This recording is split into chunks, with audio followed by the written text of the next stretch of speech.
as you can read from the title of this video, I'm sure I'm not doing super great.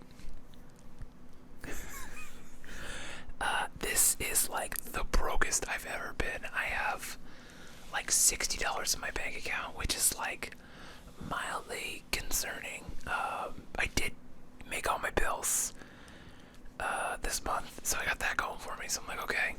But now I have a tax bill coming up next month, and I'm like, and I've got rent coming up, obviously at the end of the month, and so it's like, I've got jobs coming up, but I don't have, like, they're not gonna, it takes a while to get paid when you work freelance. Sometimes it could take as much as like a month or two to get paid from the jobs you actually do. So it's like, while I have a good amount of work coming down at the end of the month, I think I've been paid for pretty much everything except for like 3 or 4 jobs, which isn't a lot of money that those jobs are worth. So I'm very stressed out right now. I am seeing light at the end of the tunnel, but I'm realizing I coasted way too hard this winter. I had kind of that side job at the ice rink, but I didn't really work that many hours there, even though I had like seniority, and the guy that was running it was like, you want 1 more hours? And I was like, eh, because it was kind of like, he's like, these other guys, they really need the money, and I'm like, I don't need the money, because I had saved the money, like a squirrel who hoards acorns. I had some money, and I had some money coming in still, so I was like, the people that need the money, let them have the money. Because also it was only paying like 13 or I guess, was it $15 an hour this year? I don't remember. Either way, it wasn't really like enough for like, because it's one of those things where it's like most of the shifts are like 2 to 3 hours long, so you're like, it's $50 to drive across town and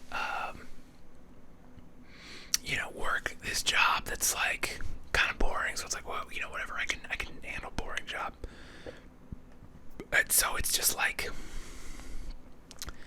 it didn't really feel worth it, because it just kind of blew a huge hole in my day, especially because I still had some work coming in, and I was like, oh, I've got some editing to do, and if I go to the ice rink for the 3 or 4 hours, it'll blow a hole in my day, and I'll get home, and I won't get into the mindset to edit, and then I won't get any work done, like actual work that will pay my bills. So I kind of just was like, I'll do it when you need help, and that ended up not being a lot, when I should have been like, I'll take one a week, or something like that.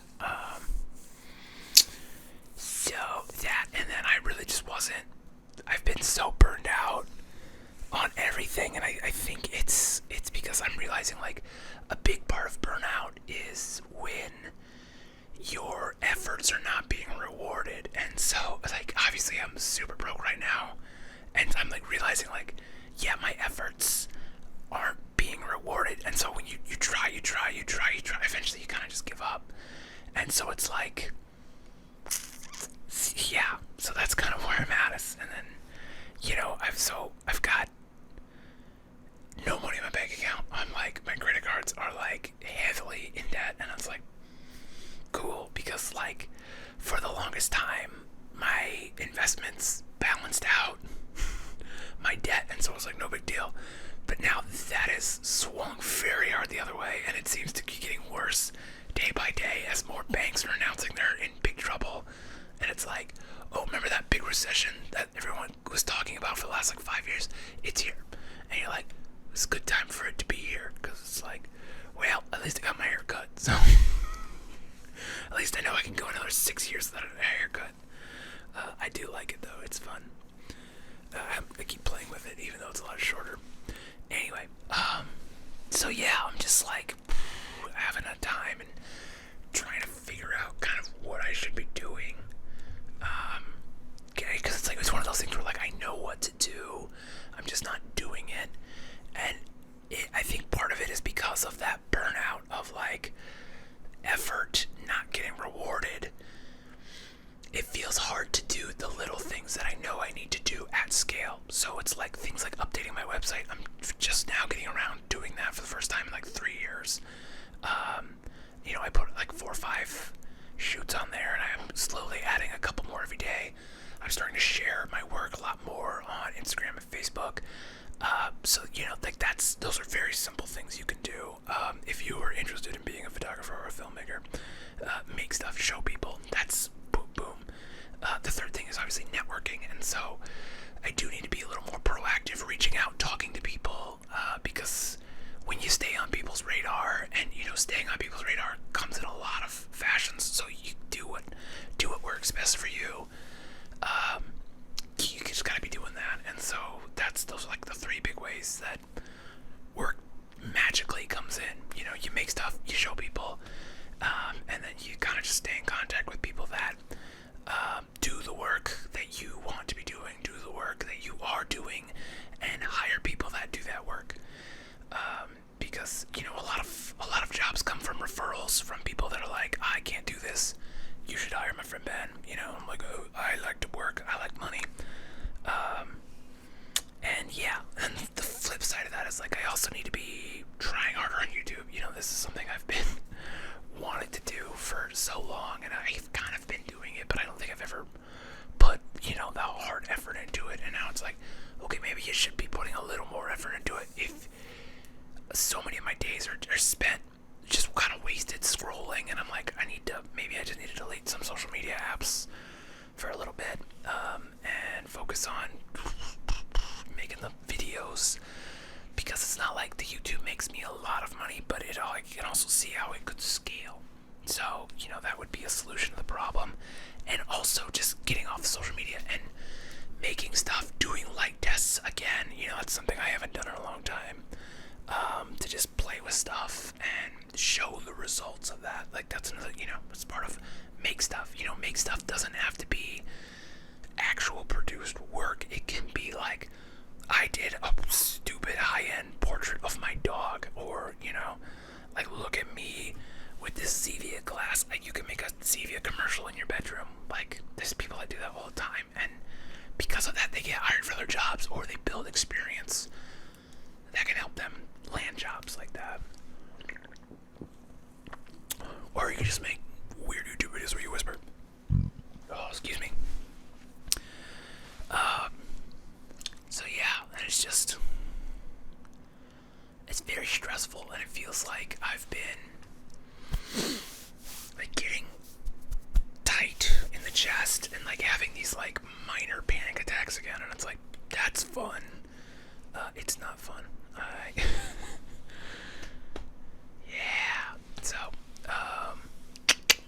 that's kind of where I'm at right now, and so I'm kind of worried that like, if it's this bad at the outset of the recession, is it gonna get worse? And like, that sends you down a downward spiral pretty fast. But also the flip side of that is like, last time there was a huge recession in 2008, that was like, it sucked at first. It sucked really bad at first because I lost my job, and then I couldn't find a job, and I applied to like 100 jobs, and I got one interview.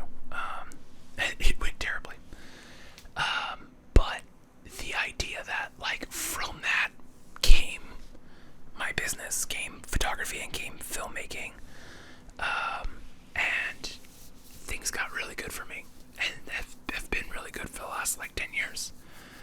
So it's hard to complain, and it's it's one of those things where you kind of have to remind yourself like, hey, things were bad then too, and they got really good. And I think part of that was like my willingness to try new things and to just be, I think it was right place, right time on that one. And so I don't know if I could figure out where the right place is this time. Just having fun with my hair. It's so weird how it floofs. Like there's no product in it right now. It just does. It'll just hang out there. Isn't that fun? But anyway, sorry. But it's like, you take the willingness to like try things, do things, and then you find yourself in the right place at the right time, and it's just a matter of finding what that right place is this next time again. And who knows, things could go very well for you, for me, for all of us. I think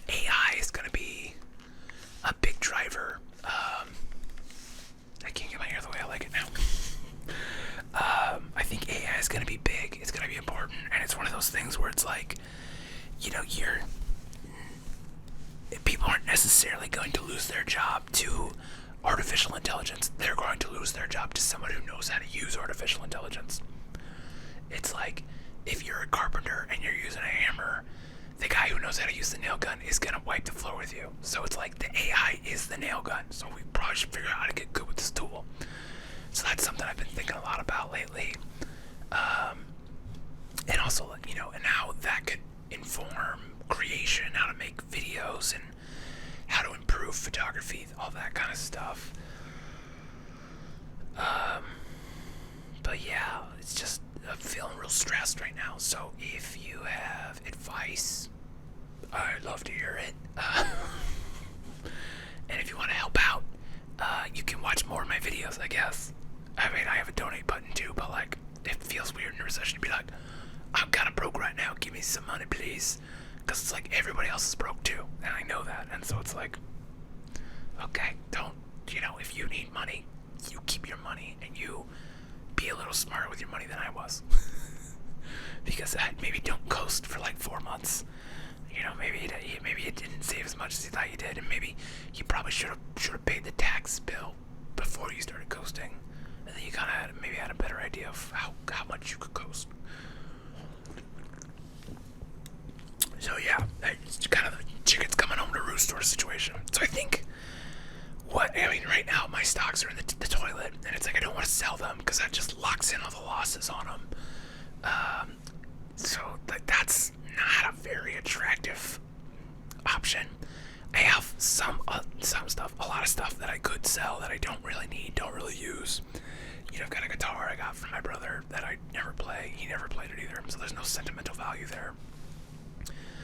I've got a bunch of guitar pedals that, like, for someone who plays the guitar as little as I do, I don't need these guitar pedals, and a lot of them are higher end, and they're nice guitar pedals. I've got some camera gear that doesn't get a lot of use, fun things like a little lens baby, and then I have this, like, super wide angle lens, which doesn't really go out on jobs hardly ever anymore. So things like that I could sell for some dollars, and that starts to eat away at that tax bill, and then I still probably have to sell some stock, but a lot less than I would have had to if I just said, okay, I want to keep all my stuff. It's like, there's a lot of stuff here that I don't really need, and that's kind of been a theme for me this year. Is there's a guy named Tom Sachs that I like a lot. He's an artist. And his big push this year, his kind of creative mantra is to own less and to do more, or own less, make more. I forget what it is exactly. It's 4 words and I can't remember it. But the idea is like, he's taking a lot of stuff out of his studio and he's just leaving it on the street in New York, and it just says free on it, and they're expensive tools and stuff, and he's just purging and simplifying his process, because if you see a studio, it's quite amazing with all the tools that you could ever want.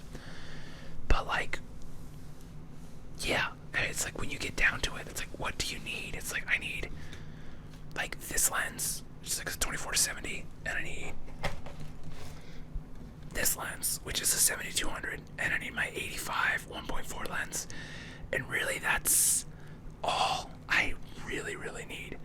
I've got the 35 1.8, and that's a great lens, but like, I don't need this big guy. This will probably be the last thing I sell if I do sell anything. This is a 120 to 300 millimeter lens, and it's huge, but it's got such reach, and I love it, and it's overkill for most of the jobs I do, but it lets me get super, look how big it is. It weighs like 10 pounds. It lets me get super close and be super far away, and I love that. And so I'm gonna keep this because I really wanted this lens so bad, and I finally got it, and I was like, yes, I got such a good deal on it. So I'm not gonna sell it unless I absolutely have to. Like, I'll ask my parents for money before I sell this lens, that's for sure.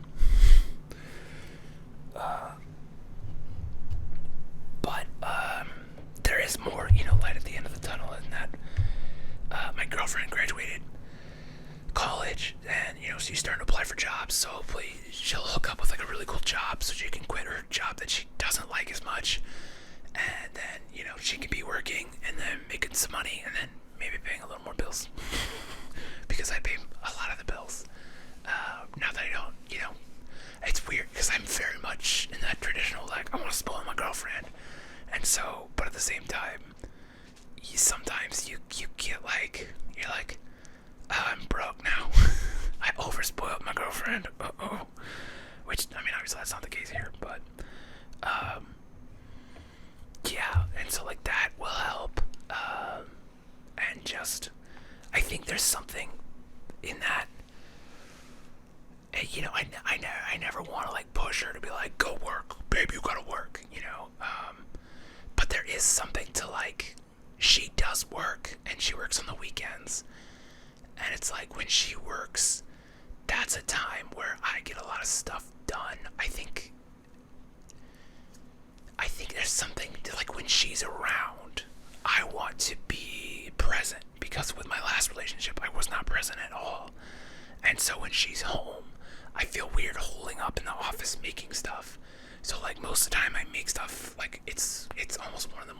because she's asleep, and that's like when I prime time for making stuff, because it's like I don't know why I feel like I have to entertain her, which I know that sounds like negative, but I don't know if it's that trauma of like the last breakup because I wasn't present and I spent all that time working, but now I feel like I've gone too far the other way, and now I'm too present and I'm not working enough, and that's why I'm broke right now.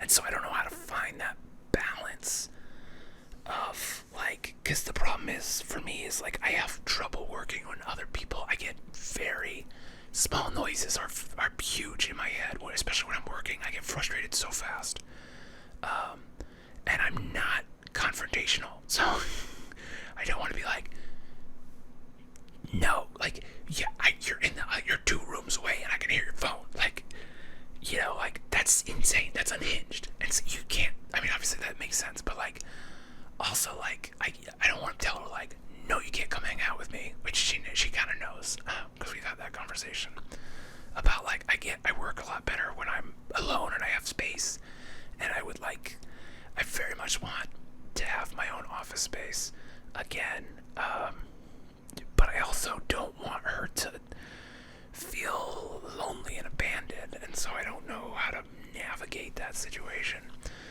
And so if she had a job, she has somewhere to go, and then like while she's working, I can work in that time, and then maybe we'd have normal couple hours together at like 5 o'clock, maybe, sometimes, most nights.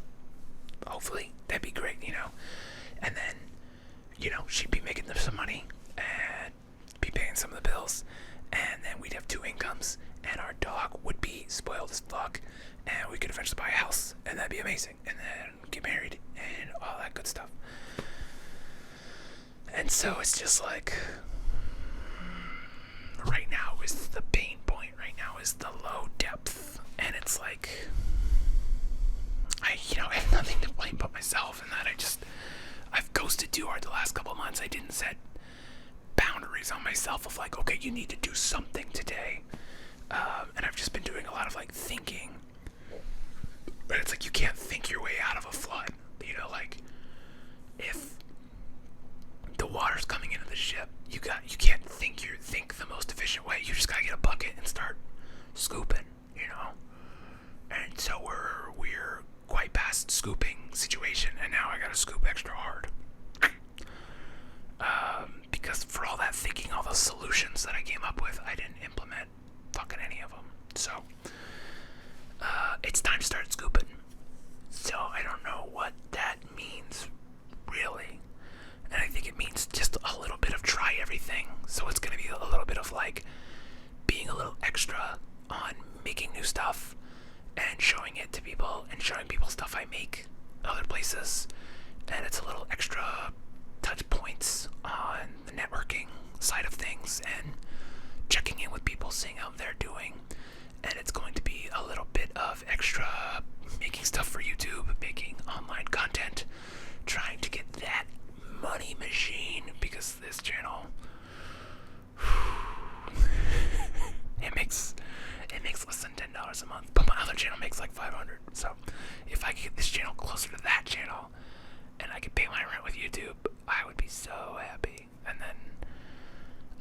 because that would get me just a little bit closer to their dream of owning my own home, which, you know, is seemingly, it's like one of those things where you're like, I'd like to own a house, and for the longest time I was like, the market's so bad, it's such a bad time to buy, why is it such a bad time to buy? And then now the interest rates are through the roof, the market still sucks, and it's like, you know, like the market still sucks, everything's still overpriced, it's still hyper competitive to get a house, and now your interest rate is also like 3 times what it would have been if you had just tried to get a house in 2019 or whatever. So yeah, kind of wish I could send a message back in time, you know, a couple years. Probably would have done a lot of things different, but we're here now, and we're trying to make the best of it, right? So anyway, I think that's all I got today. That's all, I think all the things. I'm super broke, and I need to work more and coast less. The end. Those two things are kind of related, aren't they? Anyway, I hope you're doing well. I hope life is different for you and things are going great. And if not, well, I hope that turns around for you real soon. And if you've got problems, drop them in the comments. I don't want to just dump on you all the time. If you want to dump back this way, I love helping people with shit. Because I think there's something that happens when you help people with their problems. It's a two-way street. Is that like people come to you with a problem and it's so obvious what they should be doing, and then that kind of like slowly like comes back to you like, that's something I should be doing too. Okay.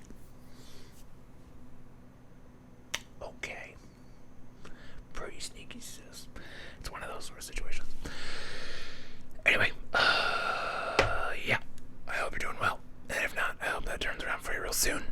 And as always, thank you for watching, and I'll see you next time.